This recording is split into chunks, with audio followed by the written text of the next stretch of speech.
We are the anchors of Queer News Tonight, and this evening we discuss the queer headlines. Dancing with the South Florida Stars returns, benefiting Wilton Manors through Stonewall Pride. The event will be held at the Manor on May 13th.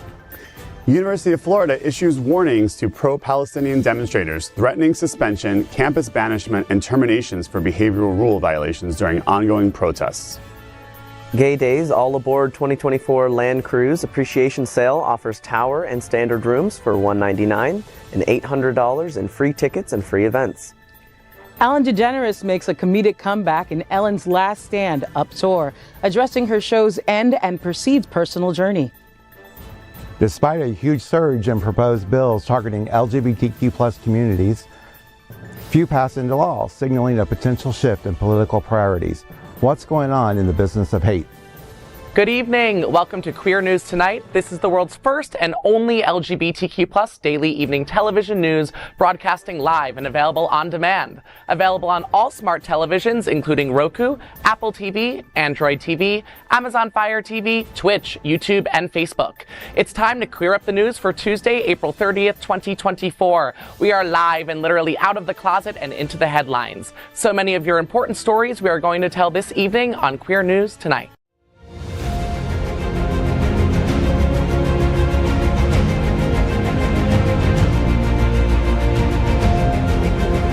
This is the world's first live daily LGBTQ evening news show, literally out of the closet and into the headlines on Queer News Tonight. This is the world's first and only unedited live LGBTQ+ evening news show. Whatever happens unique in LGBTQ+ news, you will see it and hear it. Hotspots Magazine, Happening Out Television Network, is a nonprofit 501c3 media company in the same model of PBS and NPR, but designed for the LGBTQ+ community. Our mission is to support the 11 pillars of our LGBTQ+ community. We want to inform and educate the key issues of our queer culture, the Black community, Latino, lesbians and queer women, trans, students, youth, seniors, HIV and AIDS healthcare, business, social justice, and faith. Help us support our community. We are part of one of the largest LGBTQ+ nonprofit media companies in America, Hotspots Magazine and Happening Out Television Network. In 2024, our magazine is celebrating 40 years of the LGBTQ+ experience, and our television news, talk, and entertainment shows support mission to educate the LGBTQ+ and broader community. Let's meet tonight's anchors at Queer News Tonight. Let's welcome back Mateo Ventura Bruer. He is the executive director of the Aqua Foundation for Women. Mateo is proudly trans and Chicano, and is Aqua's first transgender executive director. Mateo, welcome back. I love having you at the table. Jewish Community Services and Pride Lines are hosting the first ever LGBTQ Elders Awareness Day at the Liberty City Center in Miami on May 18th. Tell me what's happening. Yeah, so Pride Lines and their partners are hosting Elders Awareness Day. It's going to run from 9:30 a.m. to 4:30 p.m. There's going to be tons of cool activities, keynote panel, multiple workshops, art therapy, meditation, and most importantly, I think, intergenerational conversation. So if you're interested in this free event, you can email eddie@pridelines.org. Sounds like we can all take something away from that event. Let's welcome back anchor Jeff Oliverio. He is a financial advisor and certified financial planner with the Truist Wealth in Fort Lauderdale. Jeff is one of the founders and president of the Hollywood LGBTQ+ Council. He has served as co-chair for the National LGBTQ Task Force Gala since 2021. Jeff, tell me what's happening. Well, believe it or not, it's almost gala season again. Believe it or not. We're really excited. We're starting to kick off our planning with our committee, so we're looking for people who may want to join and help us plan the iconic event. It's coming up in October of 2024. Wow, I can't believe it's right around the corner. I know. Let's welcome for her first time at the round table, Nicole Kidd. She is an international jazz vocalist raised in Miami Beach, winner of Miami New Times Best Jazz Act. She has worked with icons like Gloria Estefan, Michael Bublé, and has been a backup singer for Thelma Houston, Mary Wilson, Martha Wash, and many more. Nicole is getting ready to release her first jazz album. Nikki, you are at Sunshine Cathedral Center for the Performing Arts It's part of the Genevas concert called Our Brilliant Cultural Tapestry on May 23rd. Tell me what's happening, and welcome to Queer News Tonight. Well, thank you so very much for having me, Eric. Of It's course. A pleasure. So we are performing right here at the Sunshine Cathedral, and that's May 23rd, as you said. We have a brilliant lineup featuring Philip Dunlap, Brazilian Voices, Eglise Gutierrez, and myself, and I'll be performing some of my favorite R&B songs by some wonderful Black female vocalists. Oh, I love that. And this is your debut at Sunshine Cathedral, right? So you're joining the likes of iconic artists who have played that venue. But before we touch upon the concert a little bit more, I want to touch upon you and your career really quick. So you're born and raised in Miami. You've worked with these iconic artists, but your singles Don't Dream It's Over, Careless Whisper, and Part-Time Lover can all be streamed anywhere you stream music. Any platform right now, Apple Music, Google Music, on Spotify, you can find it, buy it, please buy it. And I'm pretty aware that you are an expert in multiple genres of music, right? So this new album that's coming out is all about jazz. Yes. Outside of jazz, is there another genre that you love to live in vocally? I mean, I do really love all genres. Yeah. I'm an 80s baby. So actually my album is my favorite 80s songs put to jazz form. So that's why you have Don't Dream It's Over, Careless Whisper, and Part-Time Lover. And so I'm still working on the rest of the tunes that I'm putting in there. I'm definitely going to throw in a Whitney and a Michael. Okay. So yeah, you can't have it. And so I'm really excited to continue putting out that music. But pop, I love to dance. I love to move on stage. So even when I perform my jazz stuff, I'm moving. You're moving and grooving. I'm moving and grooving. So. And listen, I could talk to you for 45 minutes, but quickly tell me a little bit what goes into the behind the scenes or the planning of a new album.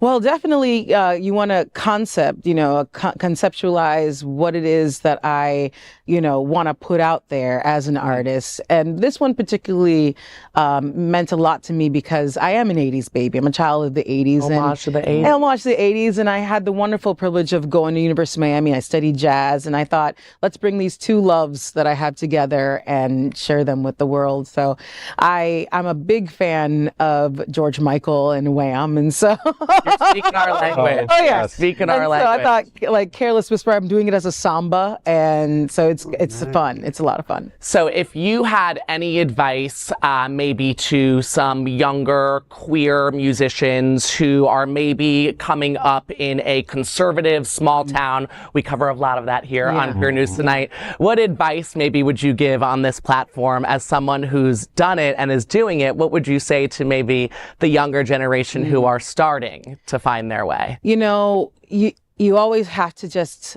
go with your gut, and there'll always be naysayers. There will always be someone who doesn't like what you do. Don't worry about them. Do what you love to do and continue to push forward. Don't give up. Right, like RuPaul said. Yeah. No one, what someone thinks of you is not your business. Exactly. Right. Nicole, let us know where we can find you on all social media, and where can we get tickets for the show? You can actually find me on Instagram at Nicki Kidd Vocals, and on my website it's nikkikid.com. Nikki with 2 Ks, Kid with 2 Ds. Hey! Well, we are so happy to have you, and I have a feeling that this is the start of a brand new relationship. Welcome to the Queer News Tonight family. Thank you so very much. Of course. Let's welcome back Von Biggs, Broward County HIV Health Services Planning Council's Vice Chair and disruptive advocate challenging outdated perceptions and fighting for HIV/AIDS rights. As Holy Cross Health's Community Outreach Coordinator, Von smashes stigma through innovative campaigns and social media. Von Ujima Men's Collective, supported by Holy Cross Health, will present entertainment, healthcare screening, and more at the Man Up Festival on May 4th. Tell me what's happening. So I don't know if many of you know Lorenzo Robertson, who's the executive director for Ujima Men's Collective, asked us to participate to bring in our testing and our vaccines to the community. So we'll be offering Mpox and hepatitis A, meningitis, and COVID vaccines, of course, and free HIV self-testing kits. So he's always put on great events, great thoughtful conversations at his events. So it's at Devilo Park. So we'll have Michael and Candace and Jose there from Holy Cross out supporting the community. Stop by and get your vaccines updated. Yeah, anytime we can give free services to our community is the way to go. And of course, This is tonight's lead anchor, Eric Restivo. Eric is well known for the DJing at some of the largest clubs in West Hollywood and has had residencies in LA, P-Town, New York City, and now Wilton Manors. He is a television host of the W Boys, focusing on LGBTQ plus love for entertainment, broadcast on Fridays and then on demand. We are the reporters for Queer News Tonight, and this evening we begin with the queer headlines.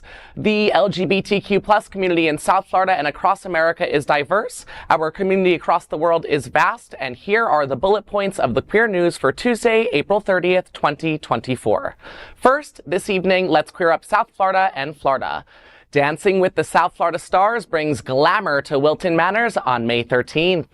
After a hiatus, Dancing with the South Florida Stars makes a triumphant return, now benefiting the city of Wilton Manors through Stonewall Pride. The event, set at the Manor, is scheduled for May 13th. It features a cocktail party with a silent auction, a VIP red carpet event with a meet and greet, a 3-course dinner, and the main show. VIP tables for 10 are available for community members at $1,000, while general admission is set at $20.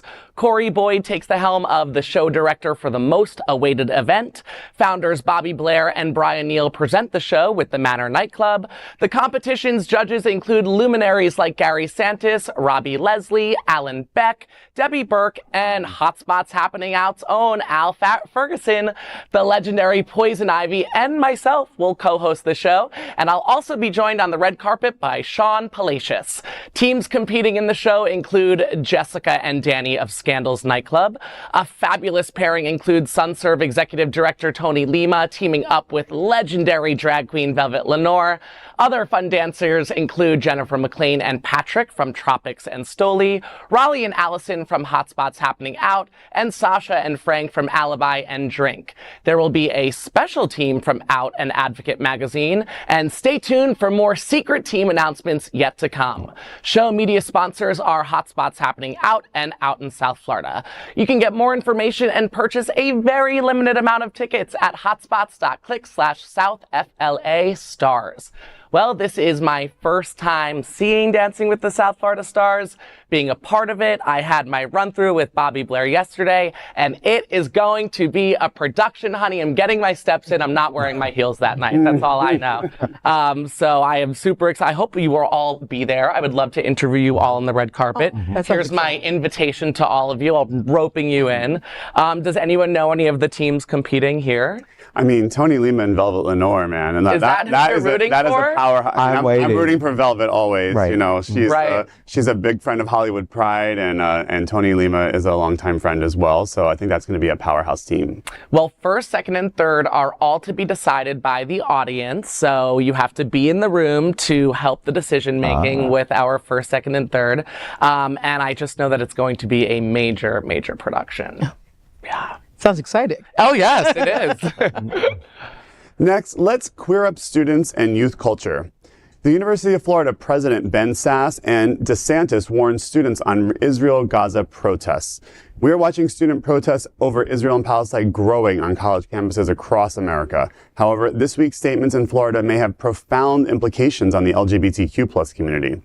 The University of Florida issued warnings to pro-Palestinian student demonstrators, stating that violations of behavioral rules during ongoing protests could result in suspension and campus banishment for 3 years. The university also stated that employees or professors found in breach of regulations would face termination. The university's Division of Student Life issued guidelines prohibiting various activities. Although the letter lacked a signature or date, it purportedly originated from the university's administration. Prominent Republicans, including Governor Ron DeSantis, commended University of Florida's management of the demonstrations on social media. DeSantis hailed UF's distribution of the flyer as a matter of will. U.S. Representative Kat Kamek, representing Gainesville, also lauded the school's actions. Demonstrators have called on the university administration to cease investments with corporations selling arms or military technology to Israel. They also called for a student oversight committee to approve future university investments, considering University of Florida's $2.5 billion endowment. The University of Florida has approximately 55,000 students, including about 6,500 Jewish students. Governor DeSantis and UF's new president, Ben Sasse, both staunch supporters of Israel, have warned against violent pro-Palestinian protests on college campuses.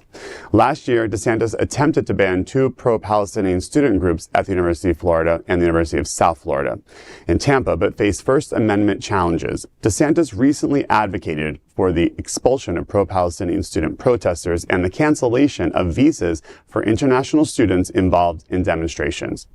The governor and GOP passed new laws last year that limit demonstrations and protests that were widely believed were aimed at marginalized communities, including LGBTQ+. Social justice activists argue that Ben Sasse and Governor DeSantis' statements are a plan that could prevent LGBTQ+ protests in the future.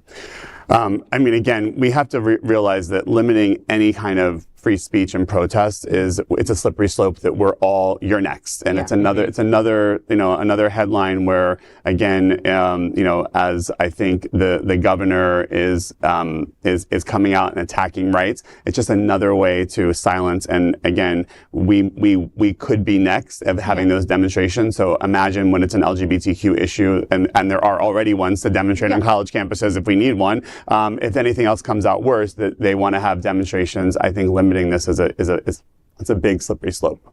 And I think along with it being a slippery slope, it's obvious that certain causes don't receive equal treatment, especially in Florida, but across the United States. We've seen very politically motivated decisions around which protests and which demonstrations are allowed to take place. And I think, again, this is supposed to be the land of the free, right? And free speech is one of those things that is held very closely by a lot of people. And this is directly flying in the face of that. I mean, it's a clear violation of First Amendment rights. And this is exactly what we teach our students in school, is to stand up for what they believe in and to basically just try to shut them down for their staunch beliefs and for standing up for other people. They're literally standing up to stop other people from dying. It's really sad just to see how Florida and other of our leaders are basically treating our students and future leaders. Yeah. And I think sometimes, at least in what we have seen, is, hey, let's take care of this, but while everyone's fighting the fight, they're actually doing something over there. So look over there. What are they really doing behind the scenes? Yeah, that's true. We're spending so much time people being angry and upset about what's happening on college campuses. We're ignoring the fact that there are attacks being carried out right this very moment. Our rights are People slowly are dying. being trickled away Right. while we're being... Right. But not even ours. I mean, the people in Palestine right now. Oh, yeah. Next, let's queer up gay culture. Gay Days Appreciation Sale, All Aboard 2024 Land Cruise brings the magic from May 30th to June 3rd. Get ready for the Orlando and Disney Gay Days. This year's theme is All Aboard 2024 Land Cruise, and the iconic event has launched an appreciation sale. Running from May 30th to June 3rd, the largest LGBTQ+ event held in Orlando and the Walt Disney Resort celebrates the Magic Kingdom's Red Shirt Saturday. You can enjoy tower and standard rooms for just $199, and then over $800 worth of free tickets. Hotspots Happening Out is the official media sponsor for this grand event. Special events for hotel guests will include tickets for Porn Bingo, Drag Bingo, Miss Gay Days, Mr. Gay Days, Leather Puppy Mosh, Fantasy Island Circuit Party, and Love Island Circuit Party, and more. And of course, you don't want to miss out on 80s Night, 90s Night, and Show Tune Sunday. Pool passes, boots and beer, karaoke, Pleasure Island at Gay Days, and Sunday Tea Dance await too. You can get special event tickets for additional charge for Gay Days to Confused, Red Room, and the Foam Party. Gay Days at Disney World is one of the world's most popular gay and lesbian celebrations, attracting more than 100,000 travelers to Orlando, Florida each year. There's so many things happening. I mean, it's almost a little bit overwhelming. It sounds amazing. It sounds like you could go every year for 20 years and never experience everything there is. Porn bingo sounds very interesting. Yeah, I'm intrigued. I was like, porn bingo, why did I not think of that? 069 is a whole new meaning. Sorry. I was like, wait, I've never been to Gay Days, and then you read that Hotspots was the official sponsor. I want to go. Want to go. Those watching back at the office, let's go. Send us. I know for me, when I moved here 6 years ago, I went the first 2 years I was here, and being a leather man, it was like, awesome to go and see the support from around the whole state come together. So you get to see a lot of people that you don't typically see in our own area from that community. And it's a great event. A lot of fun things to do. It's great that it speaks to many different people and their preference of party. So it's nice that there's a lane for everyone. I appreciate that. Absolutely. Next, let's queer up entertainment. Ellen DeGeneres is back with Ellen's Last Stand Up tour. Let's talks about her hurt ego and more. Get ready for the return of Ellen, the Queen of Nice. DeGeneres is her latest stand-up routine titled Ellen's Last Stand Up Tour. Ellen doesn't hold back addressing the workplace scandal that led to the end of her show. Speaking at the Cornet Theater in West Hollywood, she candidly shared her experiences, revealing she got kicked out of show business twice. First when she came out, and then after her show ended in 2022. Admitting that it was a blow to her ego, she wondered how her be kind persona could lead to such a downfall. She quipped about the perception of her one-dimensional TV character, contrasting it with her true self. Ellen humorously speculated about her future in Hollywood, foreseeing a third ousting due to being mean, old, and gay. Despite the challenges, Ellen is embracing a comeback alongside her wife, Portia de Rossi. She says she is returning to living fully. Talking to the audience, she said, "It's hard to dance when you're crying, but I am dancing now."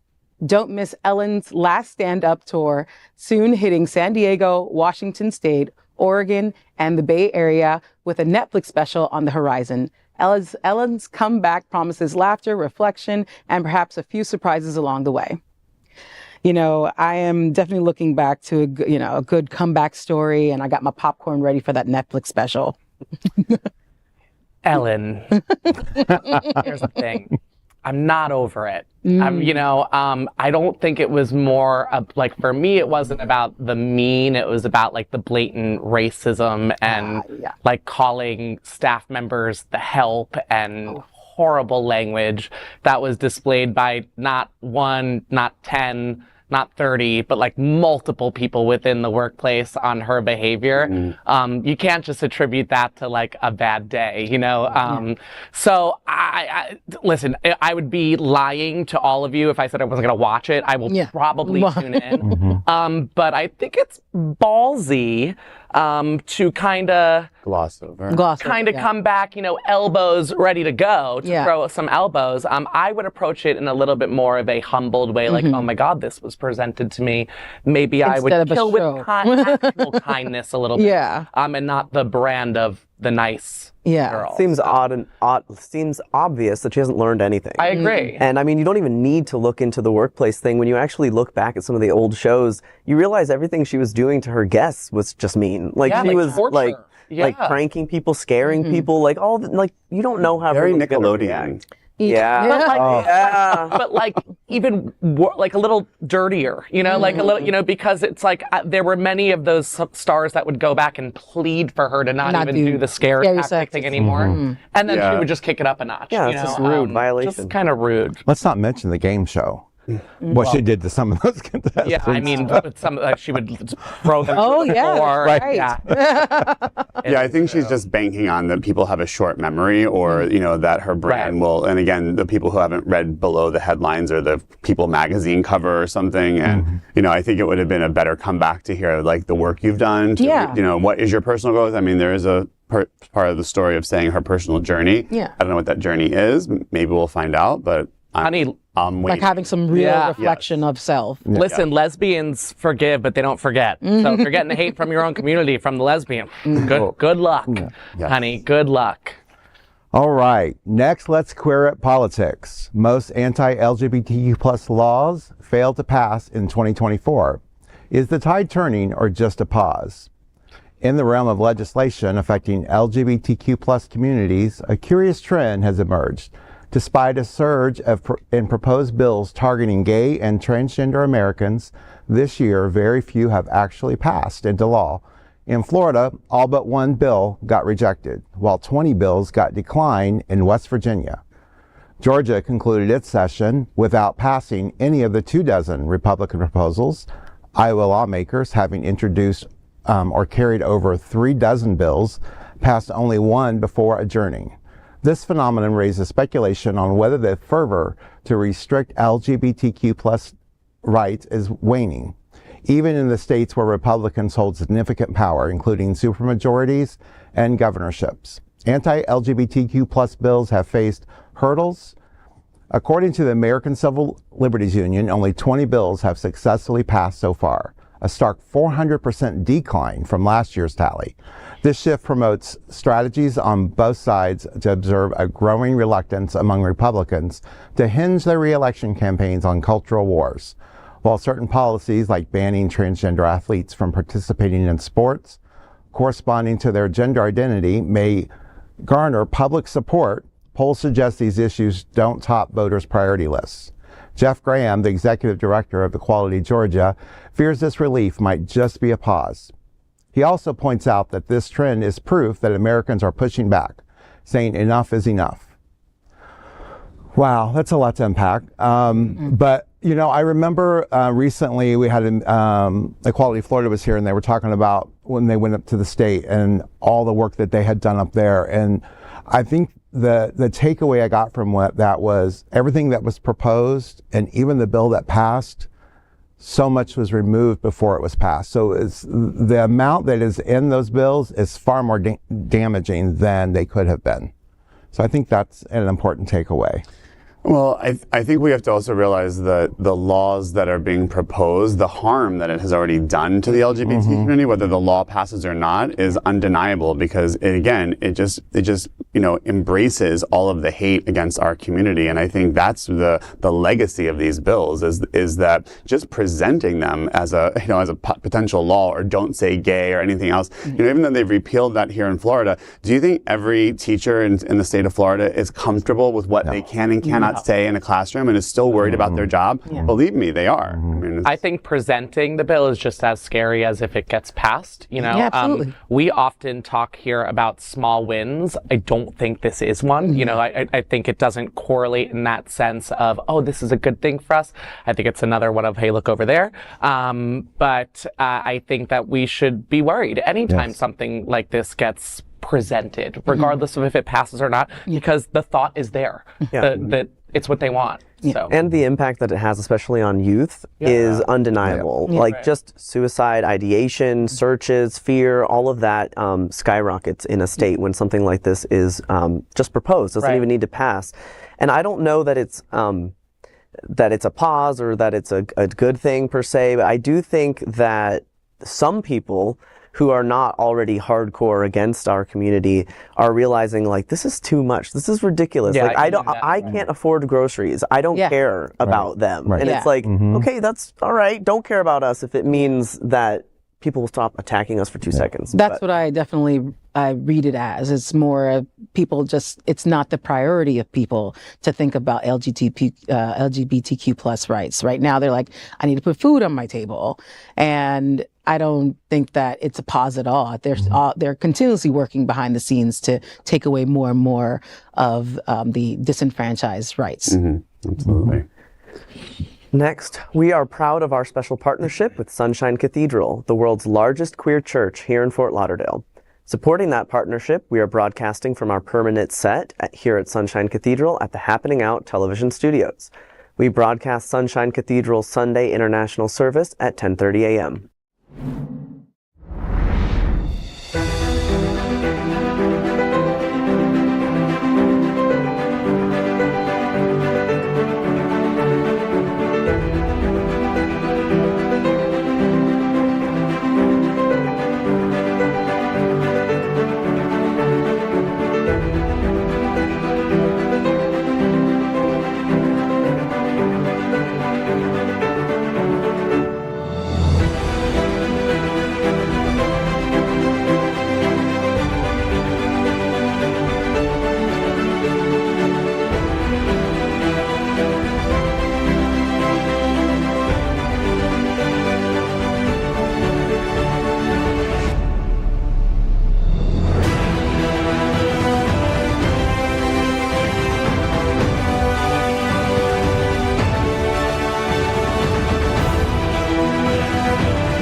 We finish tonight's Queer News headlines with a segment we call LGBTQ+ 1 Minute News.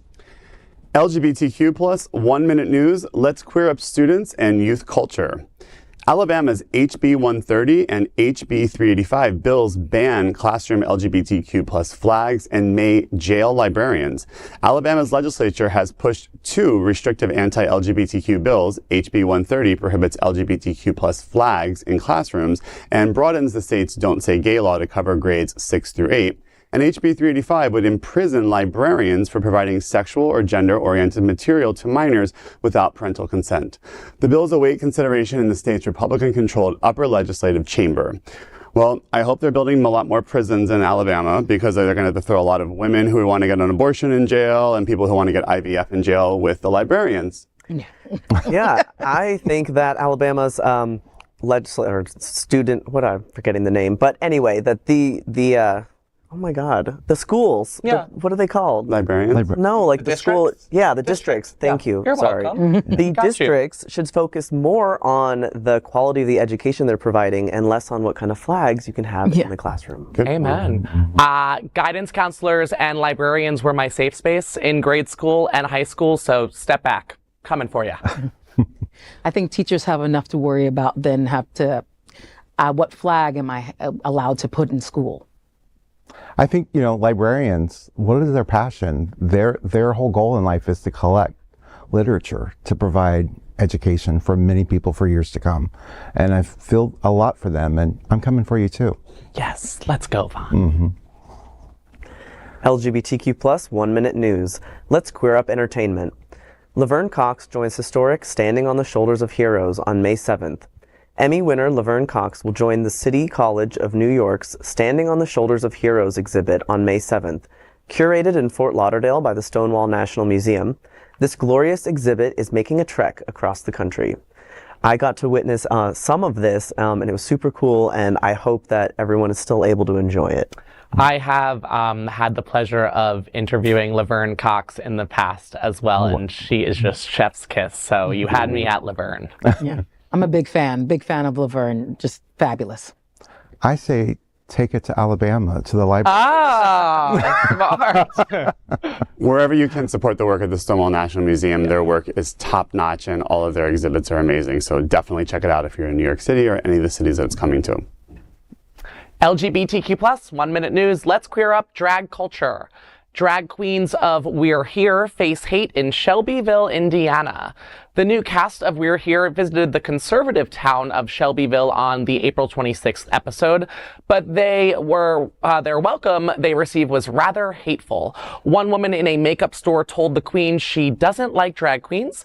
In another incident, Sasse and Priyanka had to face a number of homophobic slurs.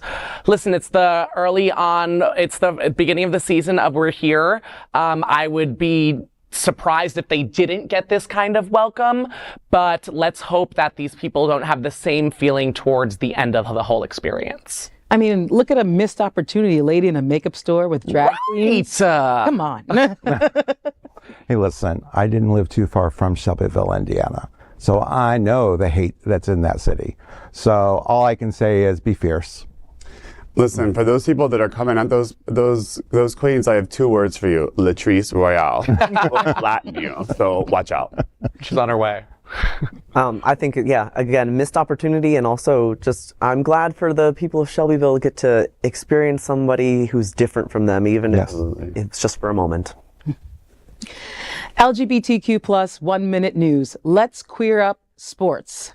The LGBTQ+ community eagerly awaits the Kentucky Derby 2024. This year is the 150th Kentucky Derby horse race. This annual horse race is typically held in the first week of May at Churchill Downs in Louisville, Kentucky. It is one of the longest continuously held sports events in America, and many in the queer community love the event for its flamboyant hats and costumes.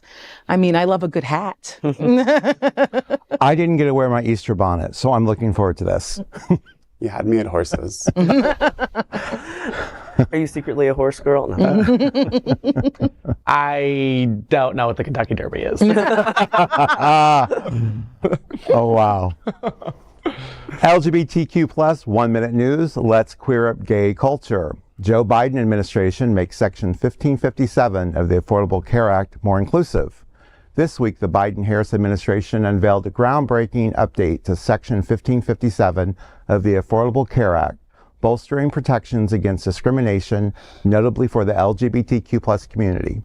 This more reverses Trump-era rollbacks and reaffirms that discrimination based on sex includes sexual orientation and gender identity. You know, I think this is great because as we've learned, you know, it doesn't matter your gender identity. None of that matters. Everyone should be entitled to free health care, or not free health care, but health care.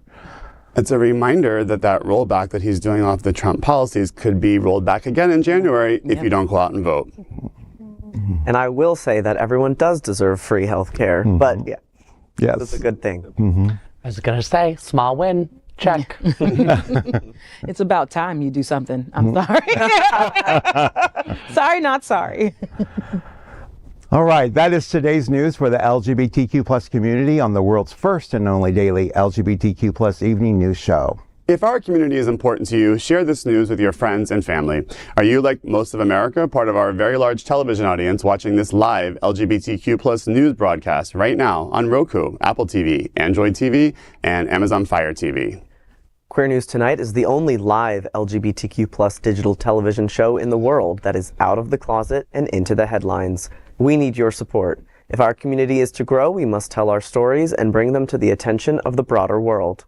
This is the only place in the world that tells these types of LGBTQ plus stories in motion and sound. This is the passion of Hotspots Magazine, Happening Out Television Network, and Queer News Tonight.